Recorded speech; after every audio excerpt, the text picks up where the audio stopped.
Christmas Story was released in 1983 and was directed by Bob Clark, who you may know from Black Christmas, a very different Christmas movie, definitely not for kids. And he is actually a former Razzie nominee for Baby Geniuses 2.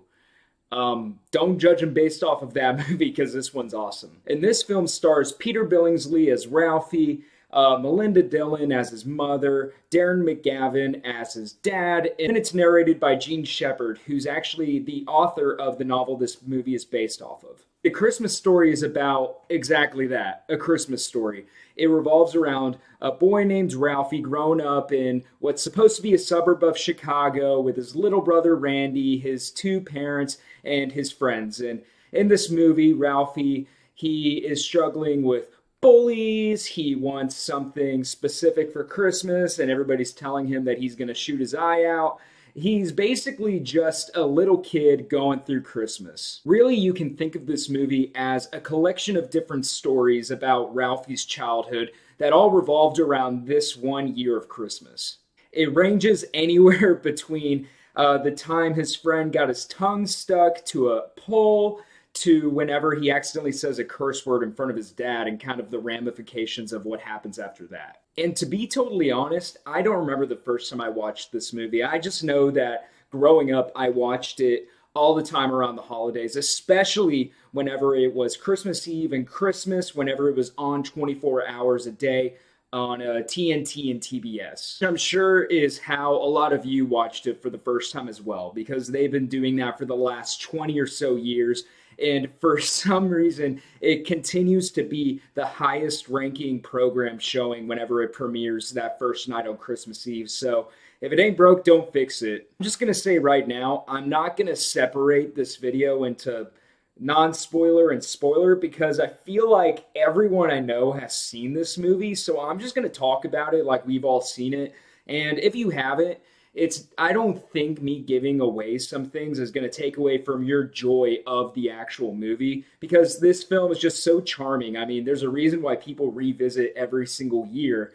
It's one of those films that even though it takes place in a certain time, it just feels endlessly timeless. I remember growing up and seeing that scene whenever his friend Fleck gets his tongue stuck to that pole. And I actually grew up a good chunk of my childhood in Montana, and that scene alone kept me from trying that out because I did not want to go through what that poor kid had to. Really, it's little scenes like that throughout the entire movie that just keep people coming back. I mean, it's the historic quotes, that lamp of the leg that the dad is obsessed with. I mean, whenever we think about it, how long is that thing really in the movie and how important is it? I would say it's probably in it maybe 5 minutes tops, and its overall importance isn't that big, but it's just a funny story.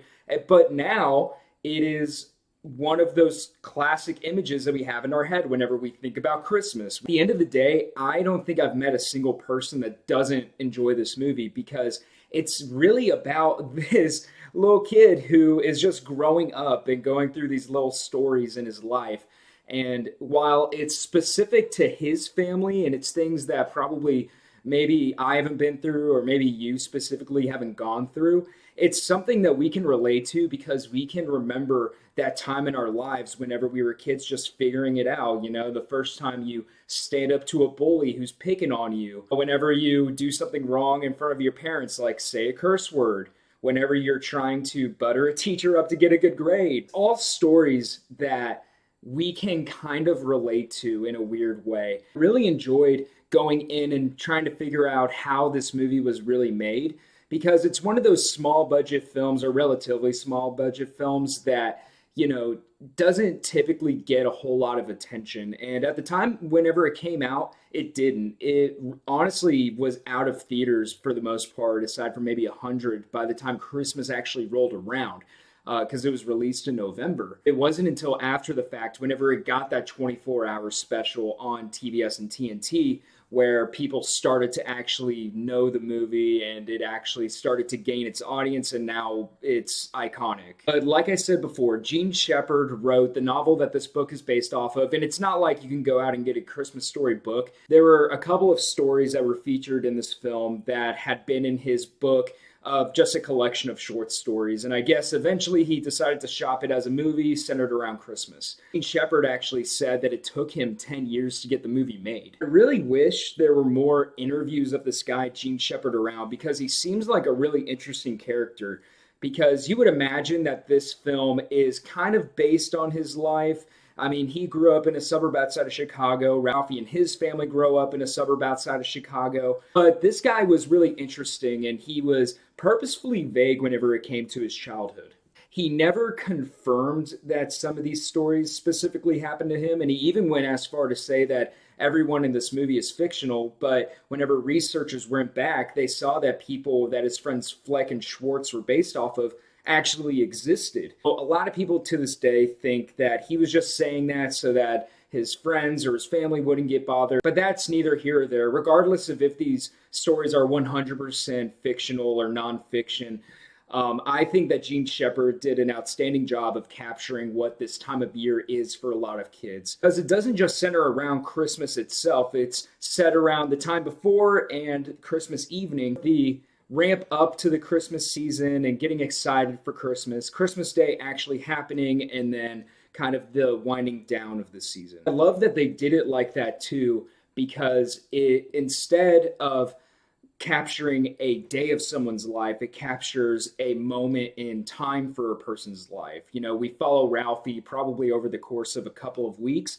but within those couple of weeks, we see a lot of long-lasting stories that narrator is supposed to be the grown-up Ralphie that he remembers to this day. It really conveys efficiently how influential that time of year can be on a kid and who that person becomes. It is interesting, though, how they filmed this, because I was looking at where they filmed it, and I assume they filmed it in Illinois, but it looks like they filmed some in Cleveland as well as Indiana, and then apparently they filmed some in Toronto, so I don't know what this production looked like. It was a $2.5 million budget in 1983, so it wasn't like giant, but it wasn't small. I'm just surprised for a little movie like this, they had 3 separate locations. I feel like you could have just done it all on a set, but whatever. Yeah, like I said before, whenever this movie came out, it wasn't a giant success.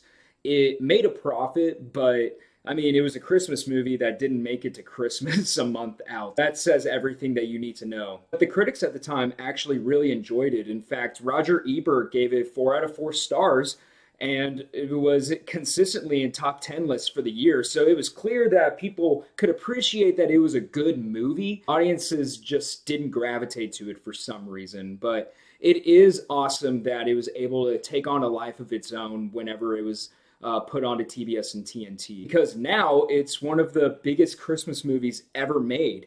I'm making this just one video instead of non-spoiler and spoiler for a reason. I feel like everyone has seen this film. And you have stage productions of the story now. You have live musicals put onto Fox. You have countless items of memorabilia associated with this film. You have timeless images from the movie, like Ralphie in the pink bunny costume. Like I said before, the leg in the window. To this day, you can go to the house that they got the exterior shots of, and you can take a tour of it. I think whenever that opened as a museum a few years back, the cast actually reunited there. I mean, this movie's huge, and you would never have thought that whenever it made $19.5 million in 1983. But whenever I was watching this film and I was doing research over it for this video, my mind kept on wondering why this movie has continued to stand the test of time. You know, it's not a overly impressive movie with its cinematography or its music or its acting or whatever. I mean, everybody does fine. I think Peter Billingsley is excellent as Ralphie. But why is a movie that isn't excellent across those areas still relevant here in 2021? Why is it still getting played for 24 hours on 2 major cable networks? And why are people continuing to tune in? But the more I thought about that, the more I looked at the movie closer. And I talked about this a little bit before, but I think part of the reason why this movie stands the test of time, aside from its, set pieces and its really funny stories, because this collection of short stories are so relatable. Yes, not everybody has stuck their tongue to a pole. Yes, not everyone has asked for a Red Ryder BB gun specifically for Christmas before. Yes, this movie is based in the 1940s. This film perfectly captures youth and then also nostalgia for the past through the narration of Gene Shepard, which I think getting him, the actual author of these stories, to narrate was a perfect decision because he was able to bring across the emotion that he may feel from telling these stories about his past. The weird, oddly specific family stories that every family seems to have around Christmas time whenever people come together that make this relatable. It's through the specific stories that haven't happened to you that you can relate to because you have those stories as well that no other families can replicate because it's just your family stories. So that makes this movie even more impactful whenever you hear the narration of a grown-up Ralphie reminisce about the past and his old man and his brother Randy, his mom cooking the Thanksgiving turkey, the dogs coming in and ruining the Thanksgiving turkey. Because even though that hasn't specifically happened to you, you can relate to some crazy story about that time of year. You get all of the Christmas imagery, you get a parade, you have Ralphie and Randy sitting on Santa's lap and not knowing what to do, which, by the way, the point of view shot of Ralphie whenever he's actually sitting on Santa's lap, it made me remember just how scary that was as a kid. I mean, you're just sitting on this random guy's lap and you're either starstruck because it's Santa or you are horrified because it's just some random person.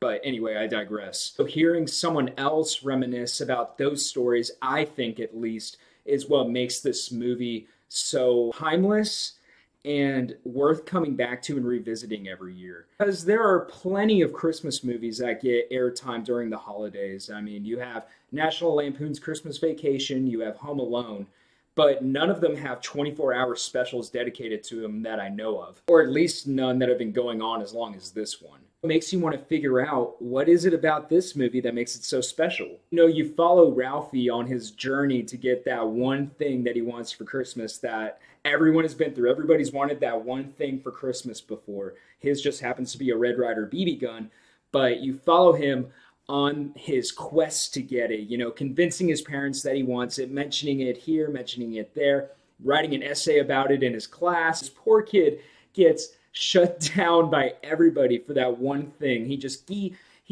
keeps getting that door slammed in front of him. Ralphie is just relentless with what he wants. He knows he wants that Red Ryder BB gun, and you are rooting for him the entire movie to get it. It's a very small stakes movie, a very small stakes adventure for him, I guess, if you want to call it that. But it's still relatable because we've all been there. Of course, all of the actors playing it up into their roles, I think all of them do a great job, especially Peter Billingsley as Ralphie. That's one of the roles where I really can't imagine anybody else doing it. He was just perfectly casted. While there are movies on this list that I personally enjoy more and that are definitely technically better. I mean, there are movies that have already been on this list that are technically better movies if you boil it down. This movie is one of the most relatable. While it isn't a grand stakes movie, it's not a CGI masterpiece, it's not Daniel Day-Lewis as Ralphie, it does everything that it wants to do well. At the end of the day, it is a collection of short stories about a kid during a time of his life. It's brought across in a relatable way that I think a lot of people can hone in on. Even though it takes place in the 40s and was made in the 80s, it's still something that people want to revisit, and I'm definitely one of them. I personally still laugh whenever I watch all of Ralphie's dream sequences, because we've all done that too. Like, whenever he's thwarting off the bad guys with his Red Ryder BB gun, whenever his teacher is giving him an A+ and is just drawing it across the room. Dream sequences just make Ralphie even more endearing. At the end of the day, I think this movie was really well made and everybody did a great job, but I have to give the MVP to Gene Shepard since he wrote the stories. It was kind of maybe based on his life story, and he narrated it. And I don't think they could have picked anybody better to narrate this story because he speaks with so much passion for it. And actually, he had a cameo in the movie too. I will include that in a picture right here. Me, whenever I'm editing it, just put it right there. Yeah, he's the guy who tells Ralphie and his brother Randy to get to the back of the line whenever they go see Santa. But anyway, I'm so happy that Gene Shepherd was able to tell his story in a way that was relatable to other people because it's what made this movie relevant to this day. So if you haven't seen A Christmas Story, I highly recommend it. It's not a long movie. I think it's under 100 minutes, so it's like an hour and a half of your time. It is a really fun movie that you can really watch at any time. If you want to wait until Christmas, watch it on TBS and TNT for 24 hours. That isn't a plug, but I mean, that's where you can find it. If you have seen A Christmas Story, I want to know what some of your favorite scenes are and kind of your takeaway from the movie. Do you watch it every year whenever it airs on TBS and TNT? Let me know what some of your favorite scenes of this movie are. Like this video if you haven't already. Thanks for watching it to the end, and I can't wait to see you guys for number 94. Bye.